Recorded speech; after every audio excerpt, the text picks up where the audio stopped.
And we are now live on YouTube. Thank you everyone for joining us for the April 25th meeting of the Node.js modules team. As per usual, YouTube is opened while I'm saying this, and we got some fun feedback.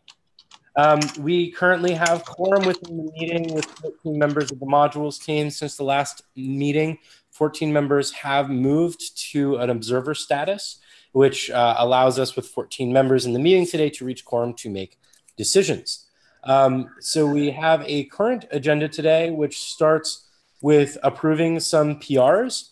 The first PR that we have to approve is number 66. This is the PR that updates the membership for all the members that have moved to observers. Do we have anyone who objects to landing this pull request? Okay, I have rebased and merged it.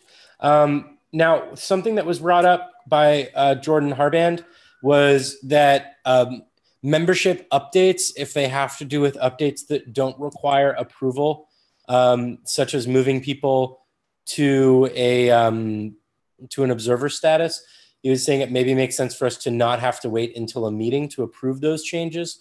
Does anyone object to adding some language to our governance that allows for that? We have no objections. If whoever is taking the notes, if you can make a note that I will take the action item of drafting that and getting something in. The next three pull requests that we have are number 64, number 53, and number 50. They are all meeting notes for prior meetings. Does anyone have any objections to landing any of those pull requests? I have an objection to landing the second one until, I guess I can just right now commit to it and fix the formatting. Yep, that's totally fair. This is number 53?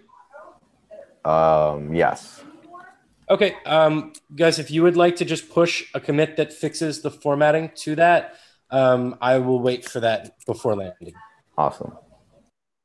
Does anyone object to landing it after Gus has fixed the formatting? Okay, great. So I have landed the two pull requests that have the notes that are approved, and then Gus, I will leave number 53 to you.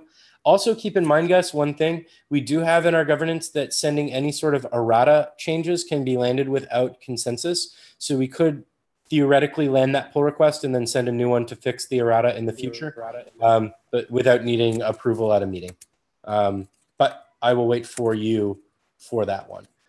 So the next one that we have up is number 59, which closes number 43. This is expand and refine membership rules.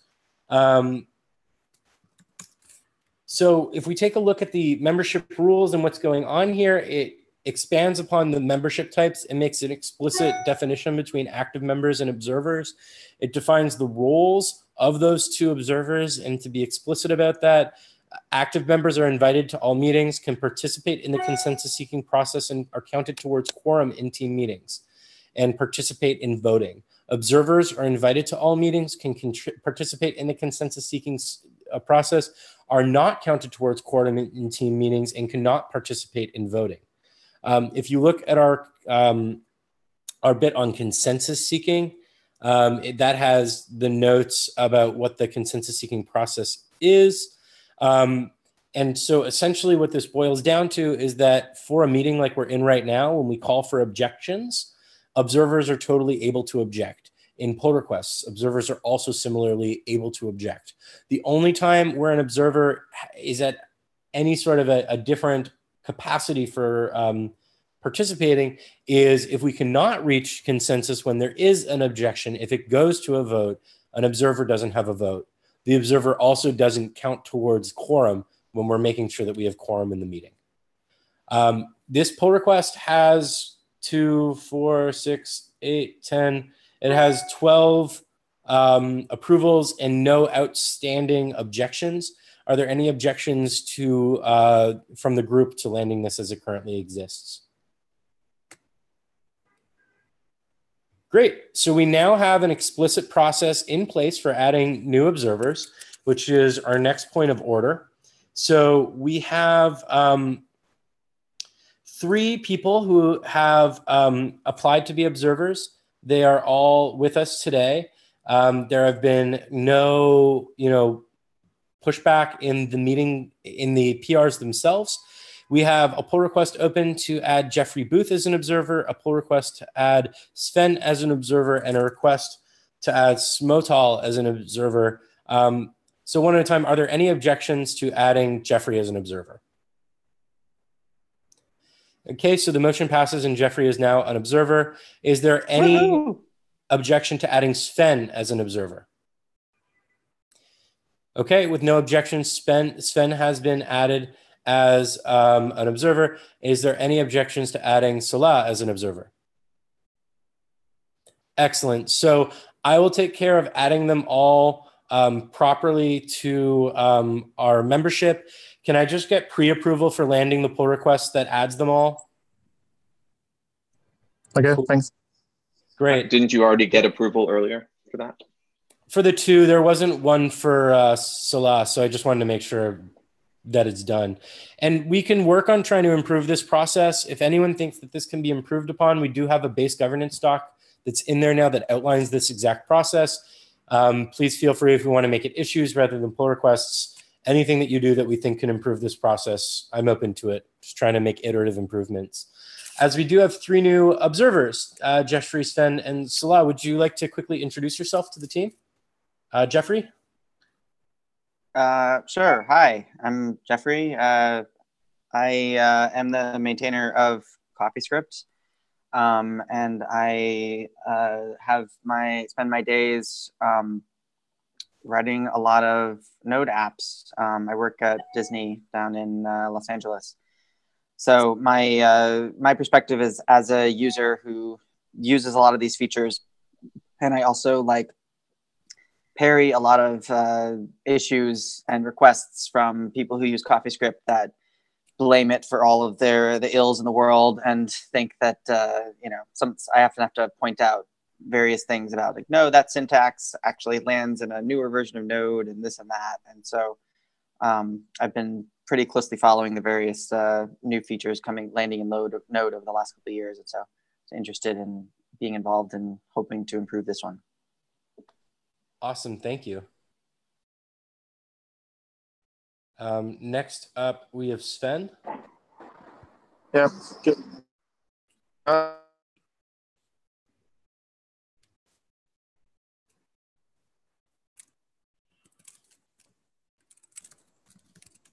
Can you hear me? Yep, can now.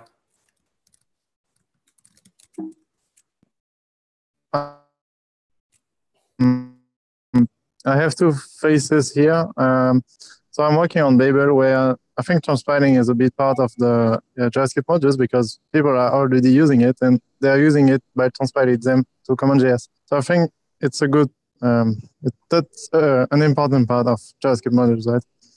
Also, I'm working on the JavaScript modules implementation where it integrates well with WebAssembly. And since WebAssembly is also targeted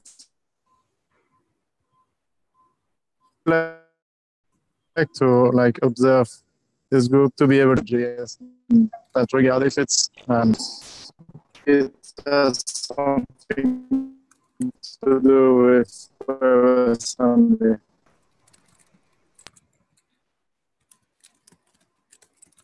Hey Sven, unfortunately you've been breaking up quite a bit, and at least the last 30 seconds we haven't really been able to get. My apologies. Do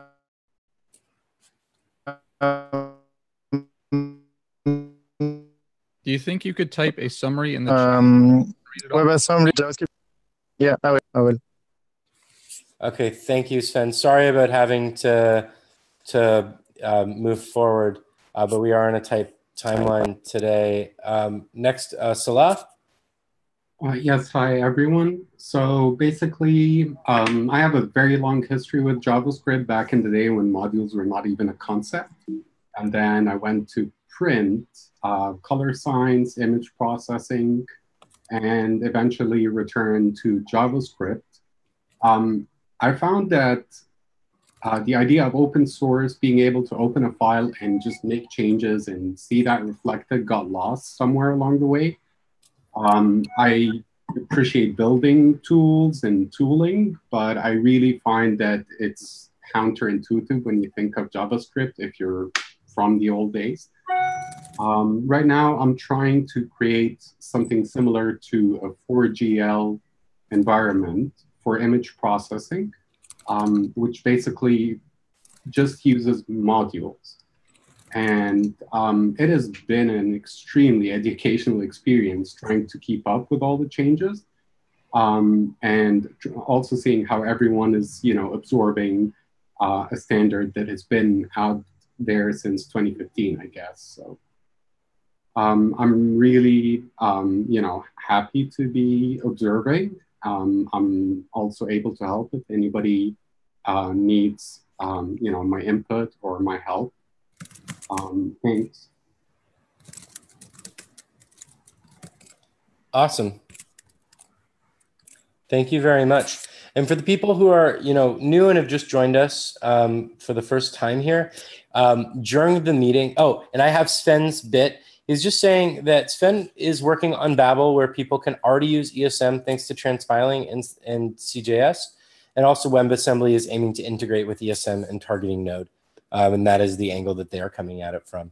So to the new members, the one thing that we want to let you know is that we use there's a hand raising thing that you can do inside of Zoom, which is the meeting software that we're using. So we just request that when you want to speak during a discussion, that you raise your hand, and I, as the moderator, will make sure that you have an opportunity to speak. It's a way that we just try to make sure everyone has a chance to speak, and that, just people who are, actively engaging in the conversation aren't just owning the conversation. So back to the agenda. Now that we've gotten through all the stuff, we have two main agenda items to dig into today. One we could decide to punt on. I just didn't want to remove the label, which was the cache system mismatch with web. And then the next one is digging into more use cases and features. So the cache mismatch with web is number 62. It was opened by Brad, and I believe John Dalton was also heavily involved in this as well. John, guess to everyone, does anyone think that we should skip this? And alternatively, John, would you like to give a better introduction of this particular issue? Hi, we covered this last week, or the last meeting. Okay, so there's nothing more to follow up on it? No, I think it's been covered. All right, cool. So let's just remove it from the agenda then, and I'll remove the modules agenda label from the issue. So John, not to pick on you, but because you have been, should I call you like the feature gate, or the yes and? Yeah, yes and. I like it.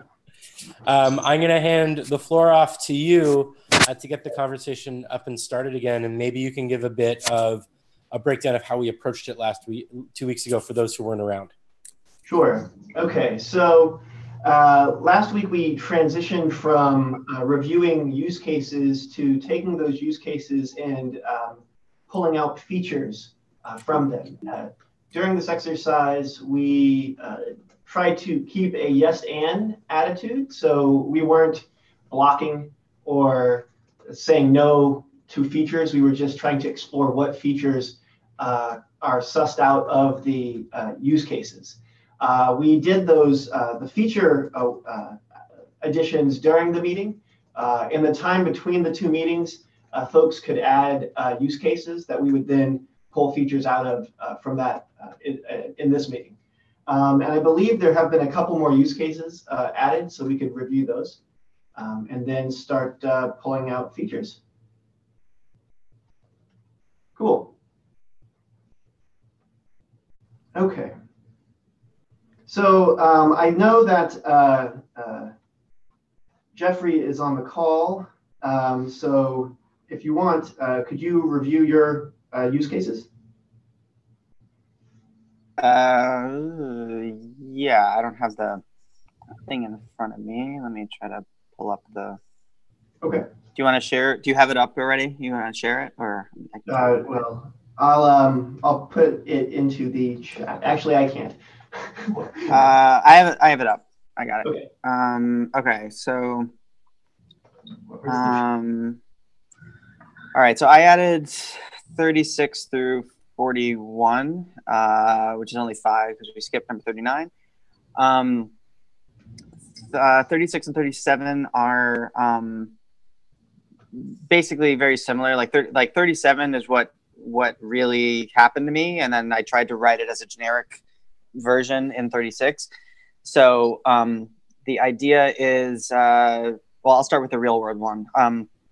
So CoffeeScript is a CommonJS module, and the way it's tests, it has like kind of its own unique test runner because it's basically like all of the tests are just CoffeeScript files that it loads, transpiles, and then like sends to Node to evaluate. And so some of those files use CommonJS, and other files use will use ESM, or I want to use ESM for it. So I basically need to have a test runner that needs to be able to run both. And so I figure that this is probably a generic problem. Like certainly as people are converting applications from CommonJS to ESM, they're going to have a mix of files, but they're still going to want all their tests to run. I mean, it's all the more important that the tests continue to work during the transition period as they slowly transition from one to the other. So that was the idea of like, you know, there's got to be some way for whether the test runner is written in CommonJS or the test runner is written in ESM, it needs to be able to test files that are in either or. So it's like a real world interoperability use case. The key bit here is strings. Is the output is strings, so not files? Well, that's for number 37 specifically. Oh, so yeah, 36 is assuming that the starting point is a file. For 37, because the actual starting file is already CoffeeScript, the transpiler will convert it into JavaScript that then gets evaluated as a string. I think that deserves to be its own use case, even besides CoffeeScript, because you're still going to have that with Babel, like as you know, ES 2019 and ES 2020 and so on pushes forward, and people want to keep using these things. You know, they'll keep using Babel even beyond, you know, when we get the transition figured out with ES modules. So, you know, wherever you see CoffeeScript mentioned, just assume that you could like drop the word Babel in there instead, and it'll have the same problem essentially, or it could. I mean, depending on how Babel implements their things. So that's those two. The 38, the real world case of this is CoffeeScript has a coffee command, which is meant to mimic the node command. So like just as in Node, you can do like node -- eval and then a string, and Node will just like parse it and execute it. You have the identical thing in CoffeeScript. All that CoffeeScript is doing is takes the string, transpiles it into JavaScript, and then spawns the node process to execute it. There's no way, like right now in Node, there's no way to run this example in 38, like node eval, import path from path, console log path.set, because there's no file name. So the whole like needing an MJS extension as the out of band way of telling Node what to do doesn't work in this case. It's probably not a good, you know, the package.json version probably isn't such a good solution. Well, I should get away from potential solutions. Anyway, there's no way to do this right now. There are use cases where you'd want to do this, like the one I just mentioned, but imagine any other tools that convert from anything into JavaScript and want to execute it. You know, they might not know, the tool that's doing the converting might not know what the form the input takes, which module format it is. And so there might not be a way for it to tell Node what to do, etc. number 40 is this is more just about user experience in general. I opened a separate issue just talking about this in general to be like, you know, yes, we have use cases, and it's sort of like there are many ways to solve these use cases, you know, like the current experimental modules implementation solves a lot of these use cases. But what I was trying to get at was that it's not just that they get solved, it's also how they get solved. And like, so far with all features that Node has added, like we adding native support for, you know, async functions and this and that, it's kind of just worked. Like suddenly code that didn't compile before starts compiling and the user doesn't need to do anything else. And I understand that modules are kind of a special case, but I think that most people will have that expectation of Node. And I kind of wanted to get that in there somewhere, as in, you know, anything, the farther we get from that, or the more use cases where that expectation is not honored, the more angry users we're going to have. And so I just wanted to have that conversation, or I don't know where that fits in, if that's a use case or if it's a goal or if it's a feature requirement or what. It's just something I want us to really consider as we're evaluating implementations down the line and how to build these things. So okay. This is meant to be a specific example of that. Of someone has import and export statements in an app, just leave out CommonJS for now, other than requiring dependencies. You know, want to stop using Babel and just have Node execute it natively, and the user expects it to work. I would think that this is probably a very common, or it will be a very common use case, because I mean, the same exact thing happened to me when I tried to use this stuff. This looks very similar to a use case that Jordan had outlined higher up in the. Oh, so. Yeah. My apologies if I duplicated. Oh, that's okay. It just means that it's shared. Well, then, all the more common, I suppose. And the last one, and then I'll finally stop talking, is that in the CoffeeScript module, there are require statements that they're not quite in if blocks, but they're in functions, and depending on which function gets run at the start, certain other things get required. So we don't have just like a huge block of require statements at the top of the file. We're only requiring certain dependencies like as needed. And I don't really want to refactor a CoffeeScript and not be structured this way. And I'm sure other people will have the similar thing. I mean, even if refactoring is easy or desirable, there are going to be people that just don't want to refactor their modules for whatever reason. But do have modules that are like commonly depended upon by other things, like CoffeeScript is. And so I certainly don't want the CoffeeScript module to not be importable by anything else as a result of Node gaining support for ES modules. And ideally, I also don't want to have to do anything to my module to make it be fully compatible with the new world. So that's it. Okay, cool. All right. Well, we can then go to the features document and see where we left off. All right, let's see.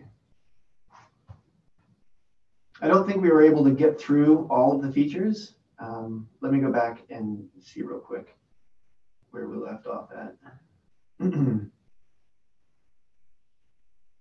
I think we got halfway through. If we exclude the 39s that just got added, I think we got up to 19. Yeah, we did. We finished Krems.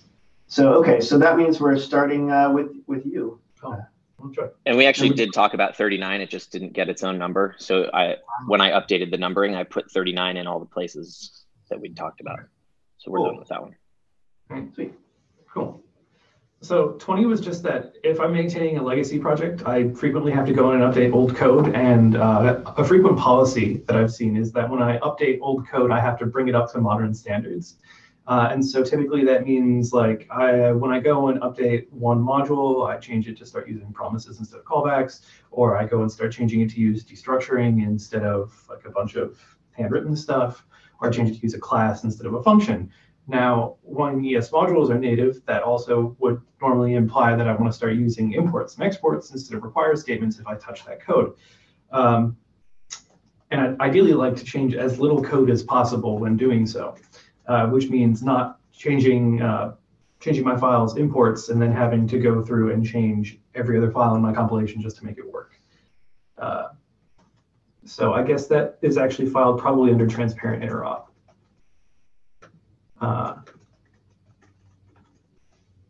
So you're going to update that one? Yeah. Okay, cool.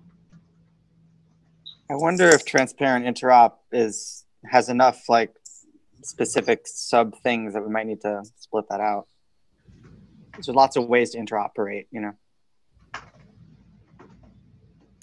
I believe the transparent interop specifically is referring to the ability to use import to import CommonJS. Aha. So this is... And potentially vice versa. For there's requiring a transparent migration feature. I'll put under that too. At the very bottom. And this kind of, since this is a migration task, it sounds kind of like that. Yeah. Be there. Cool. Can we make it explicit? Just write CJS to MJS and MJS to CJS? Sure. That way we won't get confused in the future. Yeah. You want to just add a subnote for that? Yeah. Oh, CJ, this is, I think, ESM importing CJS. All right, Wes is on it. Thanks. Cool. The next one is Guy's. Is Guy on the line? Yeah, I'm here. Sweet. Yeah, so the first one is pretty much just stating the obvious, but I just wanted to get it down in writing so we can make sure it's kind of, I mean, I know we've discussed it a number of times, so basically just to say like full backwards compatibility of the CJS system. Okay. So just to make that super, super clear and in writing. And then number 22, this is just saying that when we have it's all good and well that our CommonJS and ES modules will run in Node, but at the end of the day, people are going to want to run this code in the browser as well. So saying that while we're not speccing it or providing it, but it should be possible, like it should be clear how people are going to be building for the browser given the way that Node works. So just kind of trying to put that into writing, that like the way that we load between the formats must support being built for the browser, and it shouldn't break or have funny edge cases when you do that suddenly someone's going to find in some scenario of circular references code's going to break because it can't run in the browser the same way. Okay. Do you have use cases that correspond to that? Have you written any? It's in the yeah, cool. In number 22. Oh, perfect. I'm trying to see what feature that would go under. Let's see. I don't think we've gotten to a feature it goes under yet. Okay. Sweet. Well, then that would be browser interop. Yeah, sure. Sweet. Browser interoperability. And what number was that? 22. 22. And then the other one is preserve CJS. Your chat is on the screen as a heads up.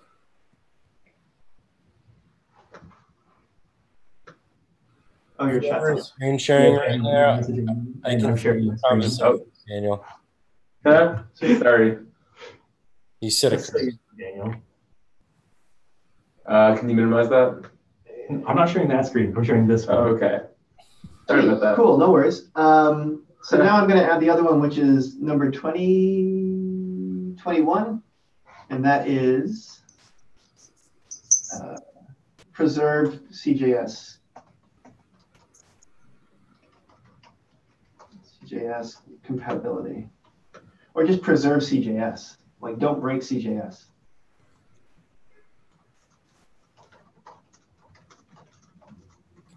That's use case 21.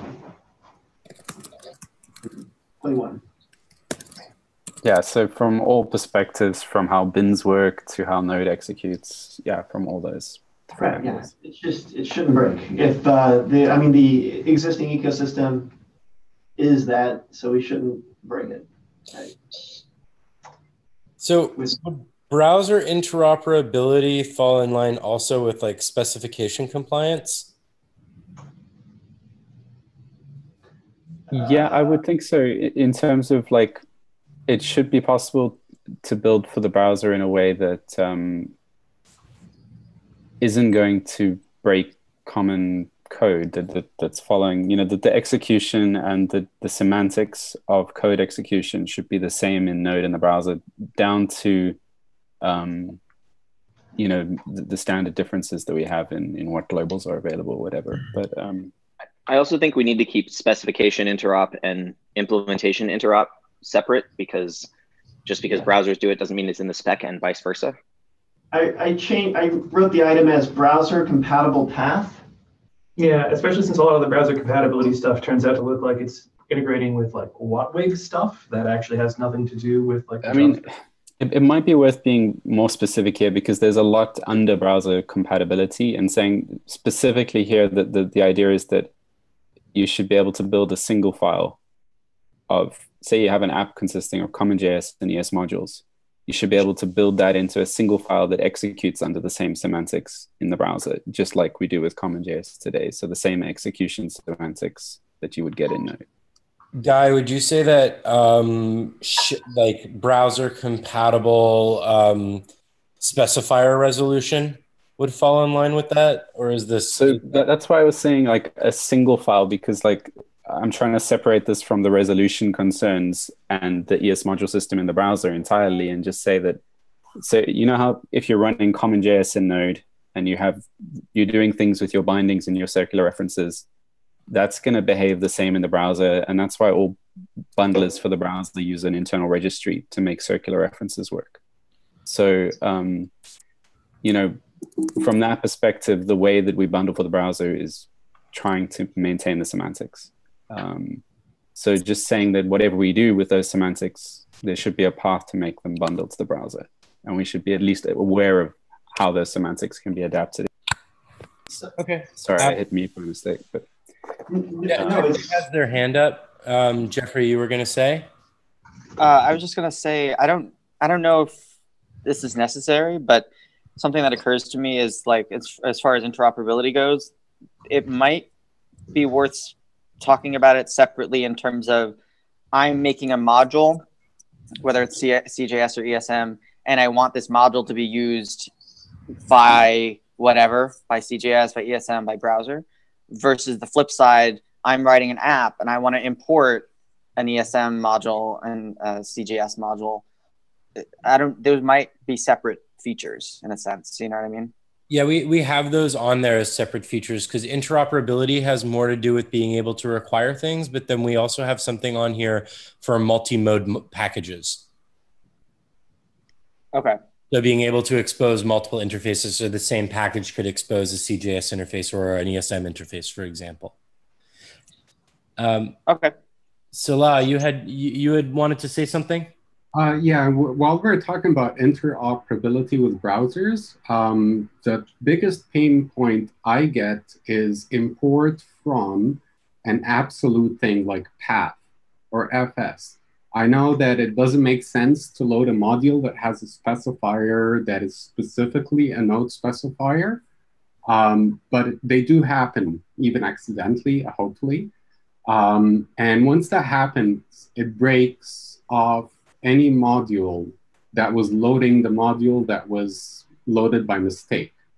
The idea that specifiers for built-in Node modules are not conforming to the spec the way that, we've come to see the spec. I'm not sure if the spec is very clear on that or not. But the idea that it's an absolute specifier has been a very big pain point from my experience. Okay.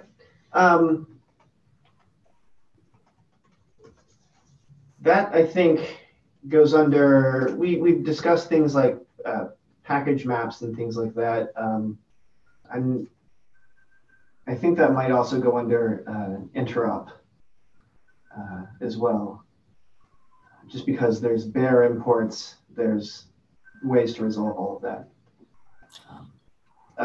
Guy, on yours, feel free to tweak the description of the bullet there, because I have still just browser compatible path. But if you want to break that out, feel free to like wordsmith that and get that going. Do we have a separation? CJ had made a note in the comments of it separating out the path resolution from the execution semantics. Was that able to be expressed in the features? No. How would you like to do that? Maybe browser compatible build. I mean, browser compatible builds, and then the other one is browser compatible path resolution. Browser compatible resolution. It's not even browser compatible because you just said that it should be bundleable and executable in a browser, which means the tool needs to understand. Two separate. Oh, okay. One's for bundles and one's for specifier resolution. Okay. CJ, is there anything else to add there? Did we miss anything? I think that looks good. And I agree, package name maps look like they might address that. I think it's just a good idea to keep them as separate things that we may have to address with separate work. Do we have a use case to map to that browser compatible specifier yet? I think anything that was talking about browser compatibility falls into that. Okay. So 22, that's right. Yep, I'll do that too. Okay, use case 22. Sweet, all right. Let's move to the next use case, 23. Is Rob on the line? Hi, yeah, this is Rob. Can you hear me okay? Yes. Okay, so the first one is based on the observation that people don't like writing long lists of ... and would like a well-known convention for module specifiers that are relative to the package root. And so in the ideal world, this is asking for a convention and a default way of expressing that. So this is more on specifier resolution. In fact, I might, okay, so we have browser compatible specifier resolution, but we could just make that specifier resolution. And then this use case would fit into that as well, because it's... Yeah, this is a certain type of specifier resolution use case. Yeah, this is like convenient specifier resolution. Correct. Yeah, this is aliasing. Okay. I'm going to, I'll keep it separate for now, but then we could consolidate. Specifier resolution, customization. Sounds a bit like a sort of an own package alias or something like that. Yeah. Exactly. It's very clearly for that use case, because I think it's so common that it would be nice if we could provide it somehow by default, or at least as a default within the Node world. Yeah. Right now it's handled in userland. Okay. Then the next one, 24. It's the similar thing. This is fairly similar, but this is with a more custom type of resolution, or a custom form of a specifier about being able to map that arbitrarily. Okay, I'm going to put those both under custom specifier resolutions. So we have that. All right. Okay. then 25 is about, first of all, offering named package entry points, as opposed to by default, we have main at the moment. And this is about expanding the set of named entry points you could provide for a package.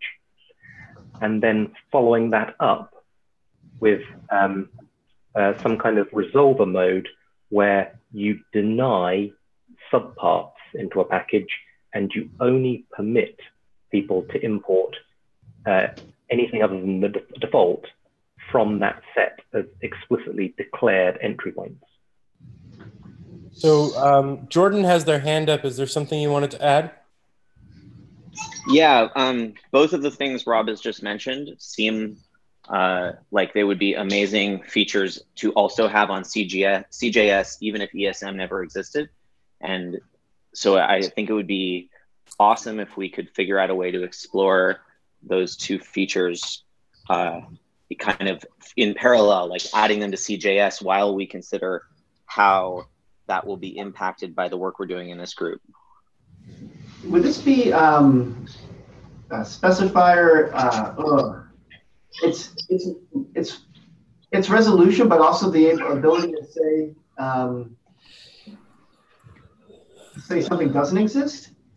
I mean, like it's around encapsulation. So people right now, for example, use rollup to bundle up their entry points and then npm ignore all of the things that aren't their entry points, so that they're able to have kind of hidden internal helpers and files that they don't have to consider part of their API.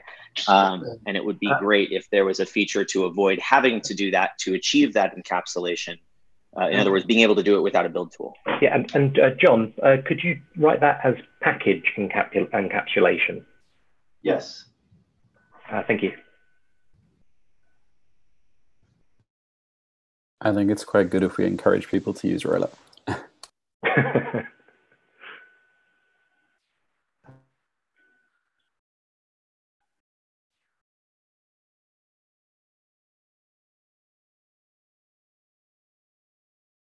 Everyone still connected?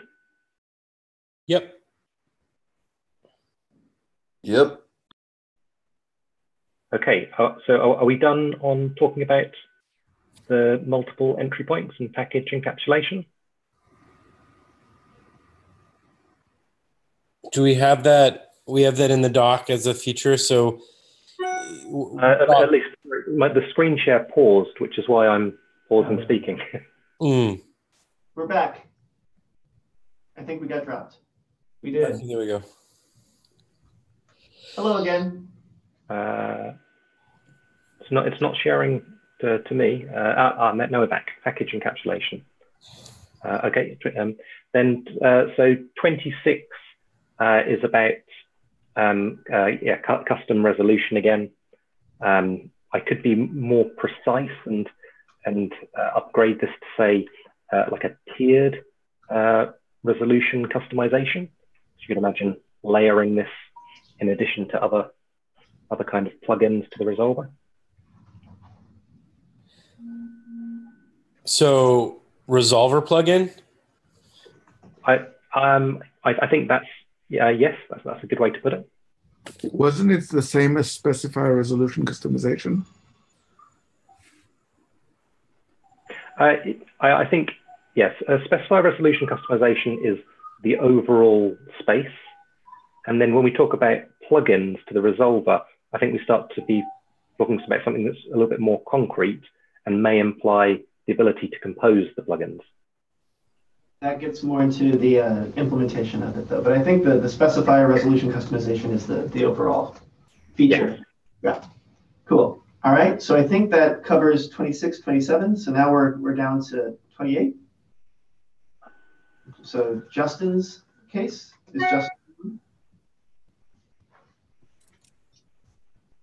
Okay. Let's look at it. Okay. Let's see. So this is more web interop, works natively on the web without any build tools. So that's number 28. John, That would be actually without build tools, so browser compatible without, not compatible builds, but just browser compatible. And browser compatible specifier resolution. Yeah. All right. Use case 28. 28.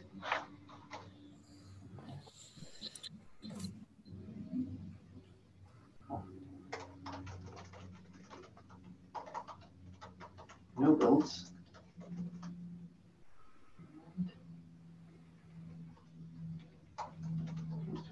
Sweet. Cool. The next one, let's see. So wants to use, I think it's very similar, except this time it's from NPM. Wants to have a package that works without transforms during development. And the tool to understand where dependencies are.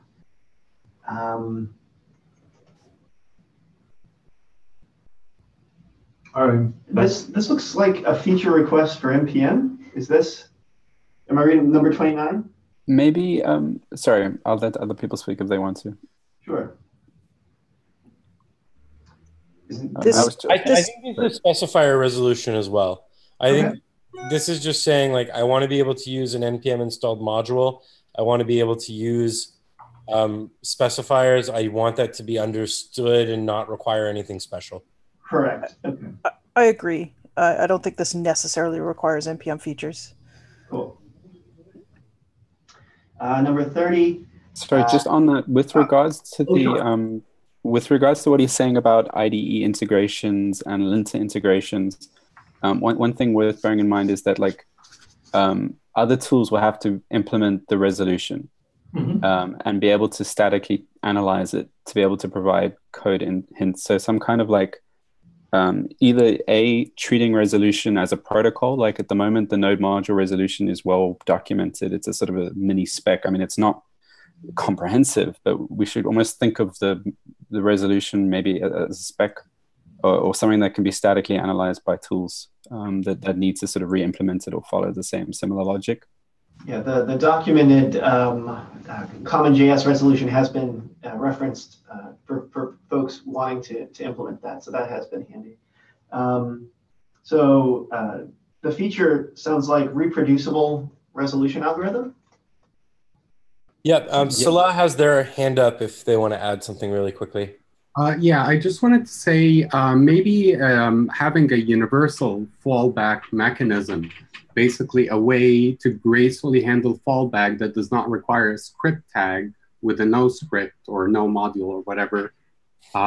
Something that can actually be a one-size-fits-all. If it fails in a browser, the fallback would be to figure out how to get it to load because Node is not there, for instance. And if it fails in Node, it would be because it's maybe an HTTP request. So a fallback that allows being able to gracefully recover from a specifier that is on a wrong platform. Almost like an uncaught promise exception, except for an uncaught specifier.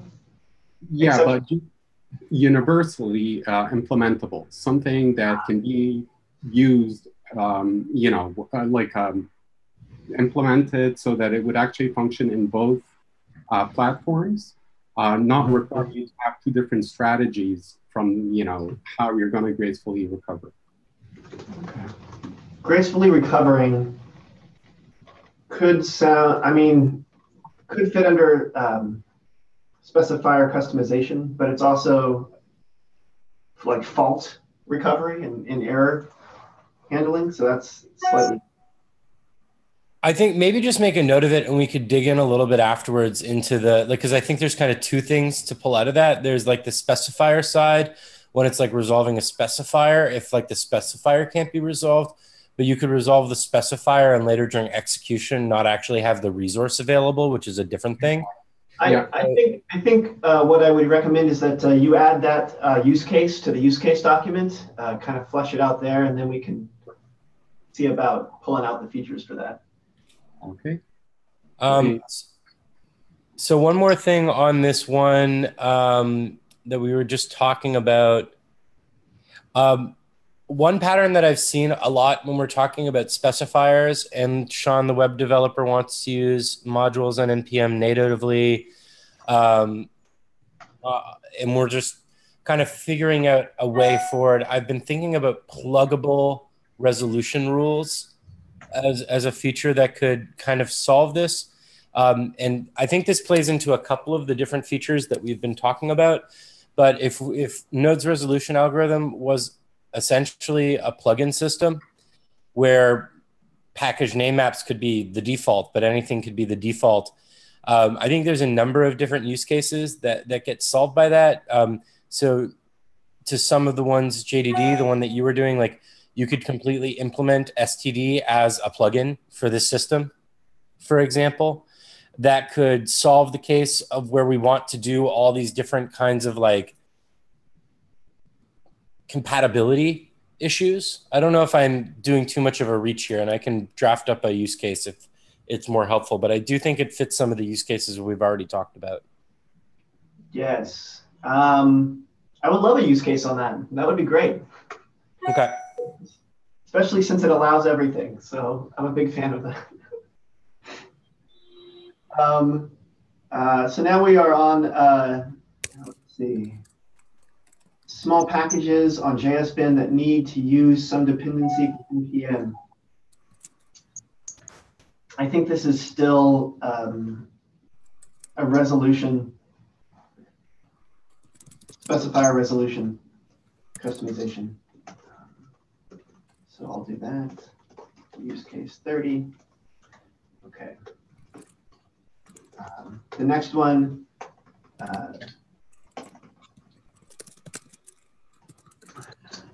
it's more of the same. Okay.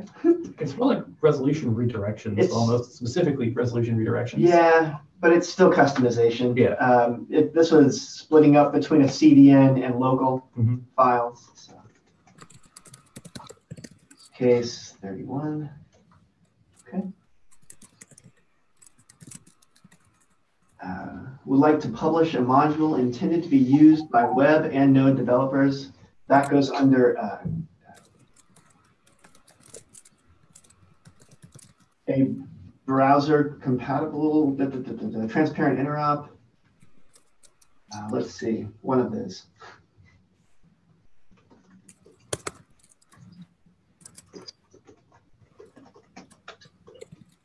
I'm going to say browser node interop.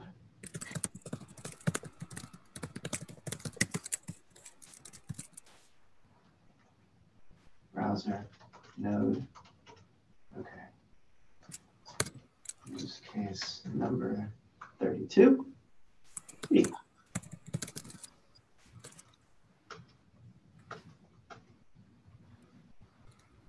The number 33, Sarah would like to depend on a dev build and a prod build. I'm not quite sure. That just means, but that could be, I think that could be a couple of different things besides environment flags or how to enable that. So I think I will skip and wait for Justin to clarify that one again. Is it not conditional resolution? Hey, everyone, I'm sorry to interrupt, but I just wanted to let you know that we've made it to the hour. So close. Well, we are very close. We have so almost all of the old use cases of being complete. You're right, that could just be more specifier resolution customization. 33.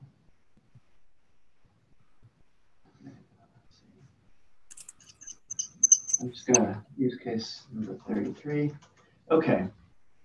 So we got done with Justin's use cases. That just leaves M. Kalina and Jeffrey's. So that could be a good stopping point for today. I think so. And we can try to, maybe the next meeting, we just make it super focused and we don't include other business. Yeah. Or a few other, we had a backlog of stuff we need to get through today. I think it's been pretty good that a lot of these are starting to fall into very common buckets. So good way to organize that. Yes. All right. Excellent. Thank you everyone so much for your time. I'm going to stop the YouTube video